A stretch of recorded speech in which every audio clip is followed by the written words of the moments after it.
Red Hulk is finally making his MCU debut in Captain America: Brave New World, and it looks like this is going to wrap up Thaddeus Ross's story in a big way. Ross first showed up as a villain way back in The Incredible Hulk from 2008, which was only the second MCU movie ever. Remember that end credit scene where Tony Stark meets Ross and hints at the Avengers? Yeah, Ross has been around since the very beginning. Before he became president, Ross was running Project Gamma Pulse, which was all about recreating the super soldier serum that turned Steve Rogers into Captain America. But things went sideways when Bruce Banner, Betty Ross's boyfriend, got hit with gamma radiation and became the Hulk. Ross didn't stop there though. He had Emil Blonsky injected with a version of the serum to boost his combat skills and, well, that turned Blonsky into the Abomination. In the comics, Ross becomes Red Hulk after being exposed to gamma radiation mixed with the serum, so the groundwork for his transformation has been there since The Incredible Hulk. Oh, and let's not forget the personal stakes. When Bruce first hulked out, he went on a rampage that left Ross injured and nearly killed Betty. That left Ross drowning in guilt and hatred for Banner, which fueled his obsession with capturing him. At one point, Ross even got a tip that Banner might be hiding in Brazil, which was the first real lead he'd had in years. Ross relentlessly chases Bruce Banner to Brazil, but Banner escapes. Ross tracks him to Virginia, where Banner reconnects with Betty. A confrontation escalates, and Banner flees again. Ross eventually captures him, but things spiral when Emil Blonsky becomes Abomination. Ross lets Hulk fight Abomination to stop the chaos, and after Hulk wins, Ross lets Banner go, feeling indebted. Ross reappears in Civil War as the U.S. Secretary of State, pushing the Sokovia Accords to control the Avengers. This splits the team, with Tony Stark supporting the Accords and Steve Rogers opposing them. After the Avengers clash, Ross arrests Team Cap members and sends them to the Raft prison. He also targets Natasha Romanoff for breaking the Accords, leading to her escape in Black Widow. By the end of Civil War, Steve breaks the captured Avengers out of the Raft. Some, like Clint and Scott, strike deals with Ross for house arrest, while others remain fugitives.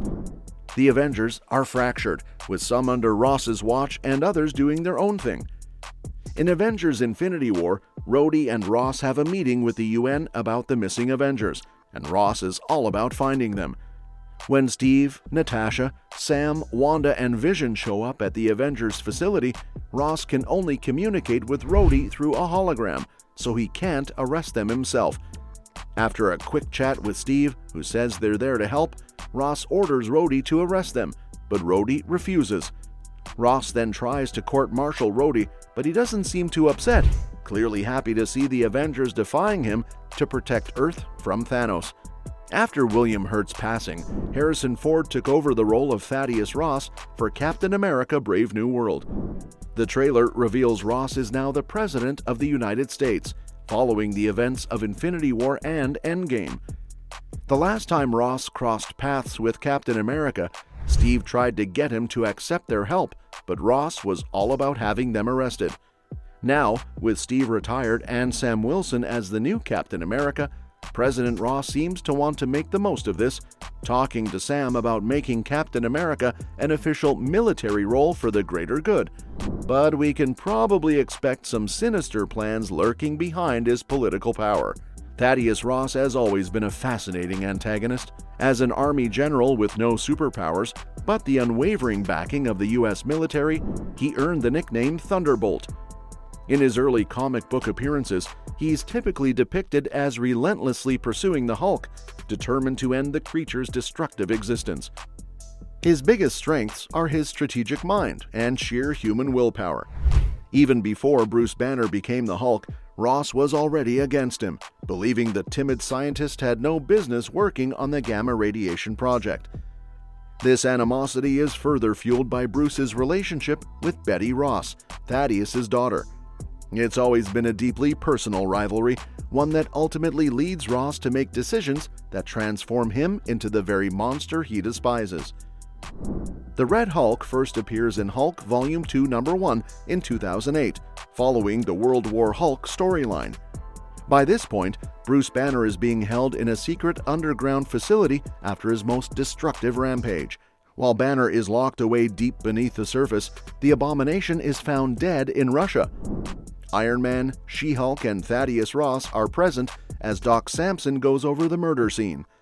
It becomes clear that the Abomination wasn't just killed by a Hulk, but was shot to death with a Hulk-sized weapon.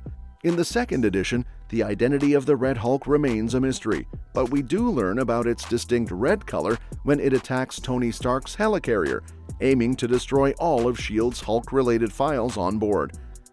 Iron Man quickly realizes he's up against an incredibly dangerous foe.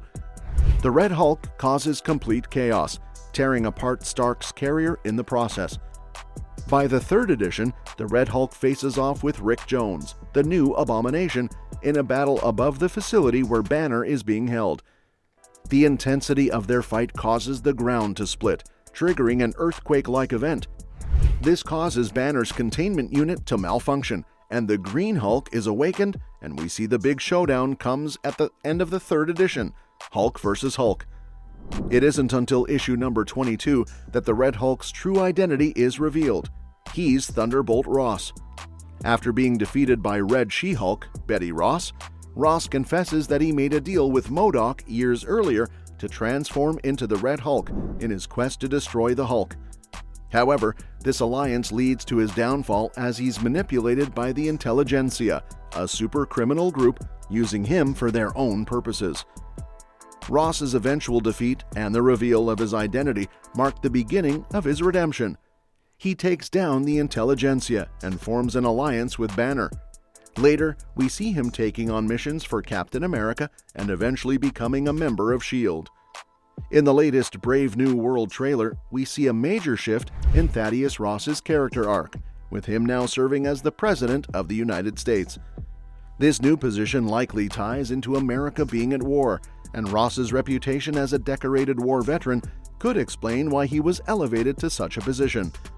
It's clear that Ross has always had a strong desire to bring superhumans to heel, something we saw in Captain America Civil War when he spearheaded the Sokovia Accords. His goal was to put the Avengers under government control, and now, as president, his ability to enforce such authority could grow even stronger. Unlike the comics, they're not hiding it, it's right there in the open. There's even a bit of dialogue where Ross tries to cozy up to Sam Wilson, the new Captain America, saying he could be a key player in Ross's vision for America. But let's be real, this team-up is not going to go smoothly. The trailer totally sets up a clash of ideals between Wilson and Ross, and it's gonna get messy. Let me know what you think in the comments below, and don't forget to subscribe because more updates are coming on this and other exciting upcoming movies and series. We'll see you next time.